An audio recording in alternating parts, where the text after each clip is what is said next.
আজকে দেখাবো আমি নতুন একটা রেসিপি গরুর মাংস মাখাইয়া রান্না করবেন।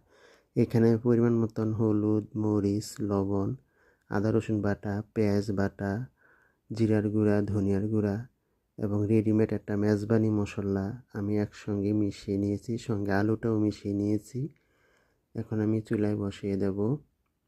আমার সব মাখানো হয়ে গেছে। এভাবে মাখাইয়া গরুর মাংস রান্না করলে কিন্তু খেতে অসাধারণ লাগে। রেডিমেড মেজবানি মশলা দিয়ে রান্না করবেন। সব কিছু একসঙ্গে মাখাইয়া নেবেন। এভাবে মাখাইয়া গরুর মাংস রান্না করলে এত টেস্ট লাগে। তো আমি তরকারি কষাই নিচ্ছি। আমি এটাতে কিন্তু কোনো এক্সট্রা ঝোল দেব না, কারণ যে ঝোলটা উঠেছে সেটা দিয়ে আমি রান্না করব। আমি এখানে কোনো এক্সট্রা ঝোল ব্যবহার করব না। তো আমি সব কিছু উপকরণগুলো একসাথে মাখিয়ে নিয়েছি, সব পরিমাণ মতন দিয়েছি। এখন আমি ঢাকনা দিয়ে ঢেকে রান্না করব।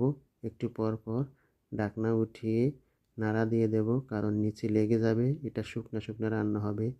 যে ঝোলটা উঠবে সে ঝোলটা আমি এখানে এক্সট্রা কোনো ঝোল ব্যবহার করব না, কারণ এটা রেডিমেড মেজবানি মশলা দিয়ে রান্না হচ্ছে। আমি বারবার নাড়াইয়া দিচ্ছি। দেখুন আমার গরুর মাংসটা প্রায় সিদ্ধ হয়ে গেছে। এটাতে আমি কোনো ঝোল দেব না। আমি আবার ঢেকে দিলাম। এভাবে একবার হলো আপনারা গরুর মাংস সব কিছু মাখাইয়া রান্না করে খেয়ে দেখবেন। দেখুন অনেক ঝোল হয়েছে তরকারিতে। আমার কোনো এক্সট্রা ঝোল দিতে হয় না। আমার তরকারিটা প্রায় হয়ে গেছে।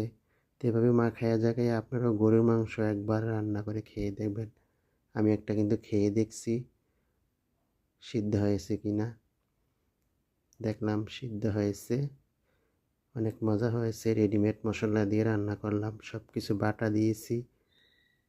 এভাবে আপনারা গরুর মাংস একবার হলেও রান্না করে খেয়ে দেখবেন। আমার ভিডিও যদি আপনাদের ভালো লাগে অবশ্যই লাইক, শেয়ার করবেন। সবাইকে অসংখ্য অসংখ্য ধন্যবাদ।